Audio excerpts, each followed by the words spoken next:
Hi there once again, I am Mishka and I'm talking to you about the series I Am and who I am, who you are. We're trying to find out what's happening inside of us. I do want to encourage you, this is the third part of our series, and if you haven't watched the first two videos, it might be better to just catch up a little bit. Go to mishka.com and also see those, because we're talking about fundamental situations and issues in terms of who I am and who you are. Today, I'd like to focus a little bit more on specific examples. You know, we spend time about talking about the I am factor, who it was. Remember now, that's inside of me, that I've been born with, that actually we are there's continually something inside of us telling us this is not the right place, this is not where you're supposed to be, get into that next spot. It is almost like calling us the I am factor inside of every one of us. But now it is important for me, because you know, I can almost hear people saying to me, how am I going to get out of this? I'm in a situation now and I can hear the question coming up, but I have not decided to be in the situation.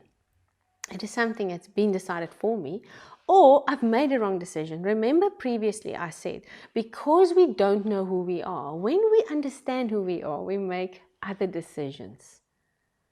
If I know, for instance, let's make this something very simple.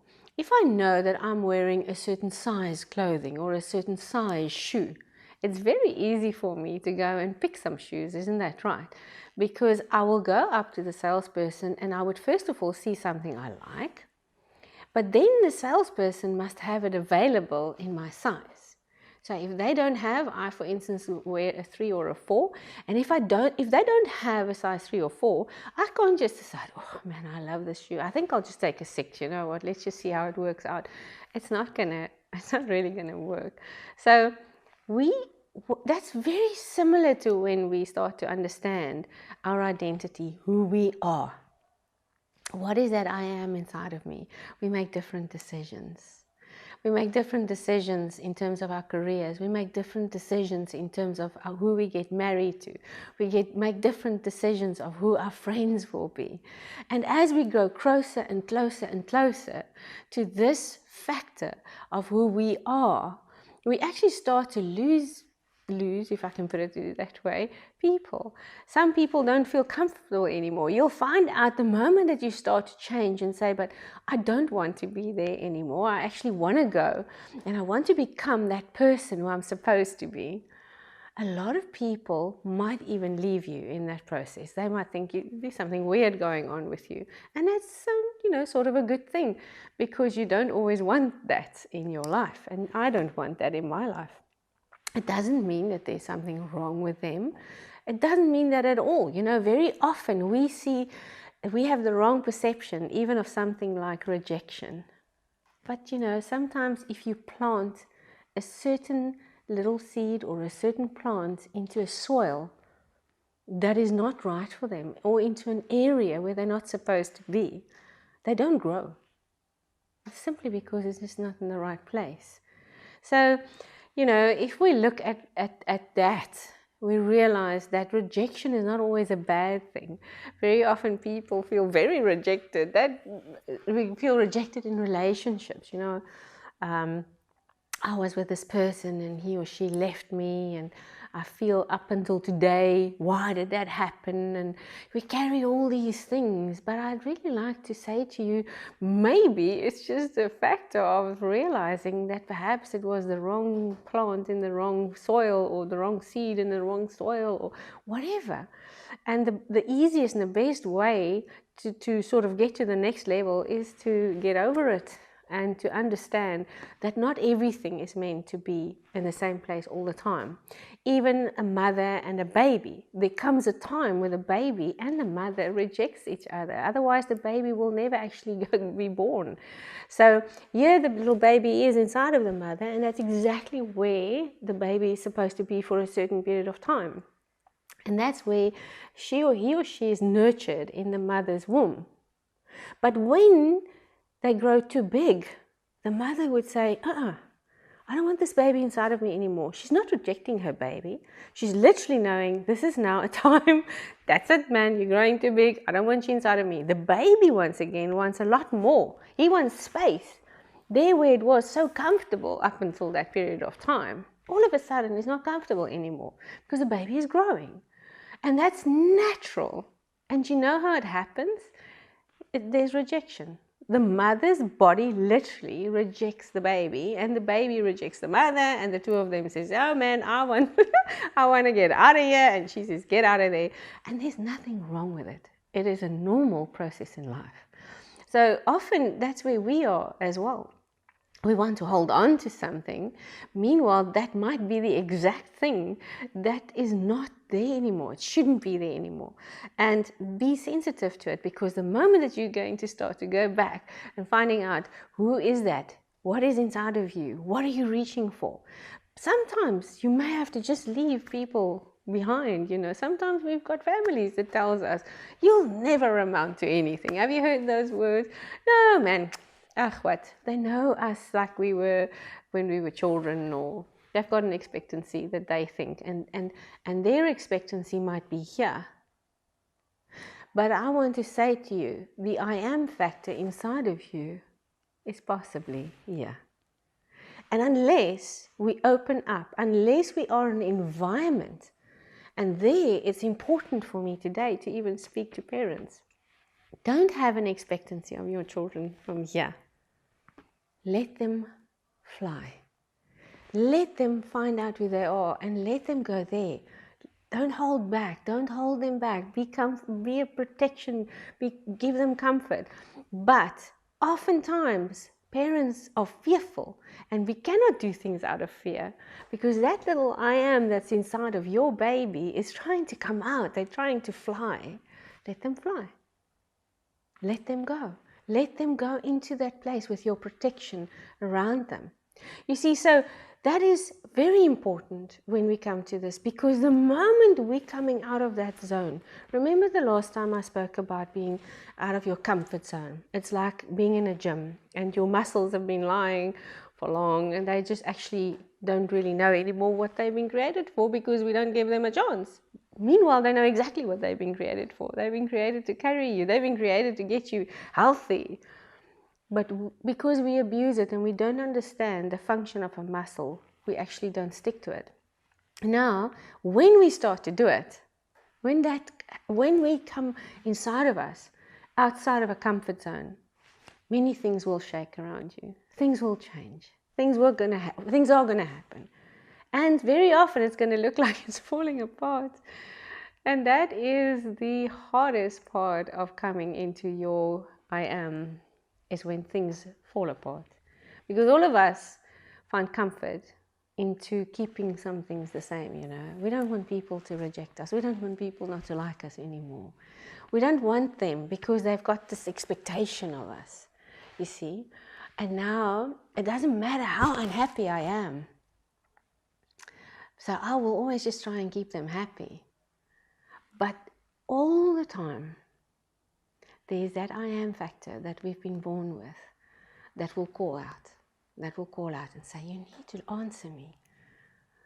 And that is what I mentioned previously, can even cause depression. People can become extremely depressed because they're living a life where they're not supposed to be. Now, how do we get out of this? How do we make better decisions? Sometimes when you're young and when you're perhaps listening to this and when you've been raised in a home that has taught you that there is an I am inside of you that needs to come out, how wonderful that is, because from a very young age you will just go exactly where you have to be. It didn't happen with me, and I give all honor because that was definitely not my parents' fault. It was just something that happened. That is just the way it's been done. So I still give them all honor for being who they were to me. However, there was a time in my life where I had to make decisions and I couldn't let anybody else hold that back any longer, because then I had to come into that space where I have to offer something back. When we reach that point, we understand that some people, even if they reject you for a little while, may even come back, because what you will offer them later is far more than what you were before you go into that space of just being who you are. Now, I talk about falling apart. Sometimes I speak to people, I get entrepreneurs talking to me, and they say, you don't understand, Mishka, things are falling apart. And then I say to myself, I even want to say to them, you're actually in a very good place, because a true entrepreneur and a person who knows who they are, when things fall apart around you, you will actually start to feel comfortable, because you might just fall into place of where you should be. Now, when those little things are falling apart and things are going wrong around us, when we know who we are, it is very, very easy to make a good decision. It's very, very easy then to situate yourself and say, okay, that thing might be falling apart, but who am I? Remember I said previously in a previous one of these series that the I am factor inside of us is always the same. It does not change. It grows and develops, but it does not change, because that which I've been born with, the purpose inside of me, is I am. That purpose was the same at the age of 5, the age of 10, the age of 50, the age of 30. The I am is the same. It's the same. The purpose stays the same. And if we know that and we understand that it's not linked to my circumstances or whatever happens around me, it is so much easier to look at the circumstance and think, doesn't matter that you're falling apart. It doesn't matter that things are going wrong for a little while, because I'm still going to be the same is going to happen inside of me. That part of me that needs to grow and develop is going to stay exactly the same. I want to give you an example of where I was really, really challenged with my circumstances. And it is important today to understand that a lot of stuff that happens to us is not inside of our control. So, hear my heart. If you are in a place where you are not happy and things are going wrong, it does not mean that you've made a bad decision. Sometimes it definitely is. We made the bad decision. Remember? The shoes, if I make a decision to buy the shoes that are 2 sizes too big or a size too small, that's a decision I made. No, the shoes are going to hurt me, they're going to hurt me. But we are being put in situations oftentimes where we don't want to be, and where we completely shattered and we don't know what is the next step. If we then act based on the I am, that we now start to understand who we are, we will get ourselves back on track. I'm going to give you an example of this that I always like to use, because for me this was really a time of my life where there was like absolutely nothing left. But it was such a wonderful time to see how that factor inside of me continued carrying on. Years ago, I had a car which I decided to sell because I was busy with a program with entrepreneurs, and I was seen in the newspapers and people called me. There was a Swiss company that called me and said that they're busy with a program in South Africa, and because I'm doing development with entrepreneurs, or I was at that point more extensively, they called me and they said, do you want to be part of this program? And I said, well, that's fantastic. It sounds very good. Thank you very much for thinking of me. Not knowing that in a very short period after that, things in my life would change drastically outside of my control. And during this whole process, I decided to do the right thing, you see, because I was working towards this part of me, this I am now, that I really knew this is who I'm going to be. And everything worked against it. And as I was in this program, I sold my car. I had a Mercedes. I sold it, and I decided to do the right thing and take money, the balance of it, and buy a Golf cash. And as I bought this car, I thought, that's it, Mishka, you're actually getting yourself into a better position, because it is really just a good financial decision for that point for the business, for cash flow. But at the same token, because I bought it cash, there wasn't a bank to make sure that the insurance went through. And the very same night that I bought the car during the day, the insurance wasn't taken out. And as we went out, the car lost control. I think there may have even been a mechanical error on it, I'm not so sure. But to make a long story short, we were in an accident, and 55 meters down, it was really serious accident. I was supposed to be there, I suppose, or I don't know, anybody in a situation like that. They told me in hospital when I woke up, you were supposed to be dead tonight, but I wasn't. I had a couple of scratches. And I am just so grateful to say that I came out of that. However, now that cash that I took and put into this car was gone. So I walked out of hospital, not knowing many people around. And I still remember I had to get a lift back home because I had 2 children to go back to. And I was like shattered, and I thought, what's going to happen now? Here I am, I don't have this car anymore. I'm part of this program. So I've got this business, but a lot of my business was actually dependent on this program. And as I went back and I realized, no car, how do you get somewhere without a car? And it's like that night just changed my life, because it was a circumstance outside of my control. I still had to make sure the children gets to school. I still had to make sure everything goes well with them. Once again, to make a long story short, I had to just realize that I am inside of me was calling. And it was a louder voice than my circumstances, because at that moment, I had a choice to make. I could just go and fall apart with my circumstances, or I can take the situation and do what I can at this very moment. So what did I do? The word came from the Swiss people that I was a finalist in the program to be considered. And I thought, okie dokie, how am I going to do this? Because I was actually living far away from public transport, and I had no family around.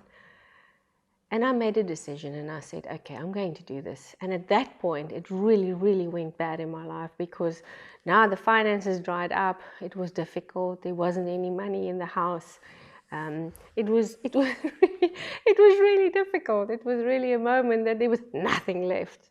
I still remember it so well. I had just enough money in my hand for a one-way train ticket into Cape Town to go and meet with these people. And you know, when you meet with them, you've got to look good. And I've got this presentation to do in front of them. And I mean, the Swiss people aren't just anybody. They are, precise.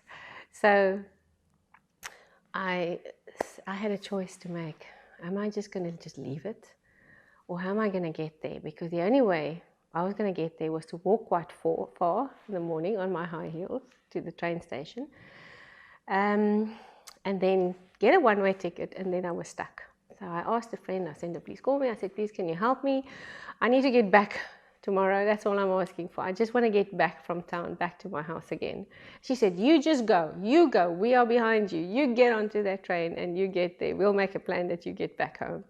So as I walked out of my house that morning, fully dressed. You see, that's the I am that called for that.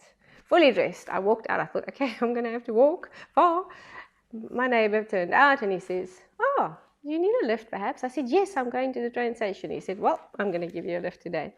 I got a lift. Got onto the train, took me right into Cape Town, and the offices that I had to go to meet the people were very close to the train station. So what I did was presented my whole presentation. There were 5 of us that were finalists, and I had to go back. Oh, it was a wonderful feeling. That awesome feeling when another person that was just a wonderful friend made sure that there was enough money for me to get back home. Long story short, I won that. I won that competition. I don't know if you want to call it a competition, because it really wasn't. It was more of an initiative.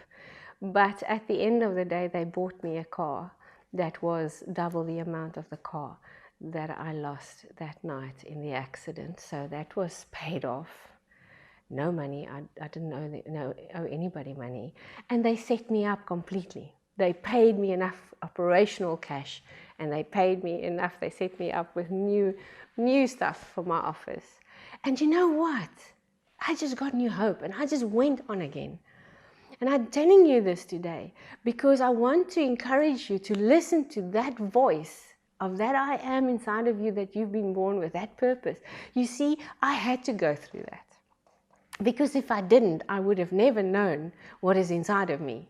Today, when I'm managing a company, a big company, where I've got so many employees looking up to me, so many of their families wanting me to make the right decision, I am so grateful I came to that place because some of my strength came out. Yes, I didn't have anybody around me. There were people came to me, and I knew that I would have everything that I need for where I've got to go to on this journey. So yes, you may be in a position today where you feel that, I don't know how to get there. Don't worry about that. Keep on going. Put the one foot in front of the other, because I'm telling you one thing, as you keep on answering to that call of the I am inside of you, you're going to go to places that you've never seen, and you'll probably go far higher and further than anybody that got it a lot easier than what you did. Well, that's it, enough for today. Until next week, I can't wait to spend more time with you again. It is Mishka saying goodbye.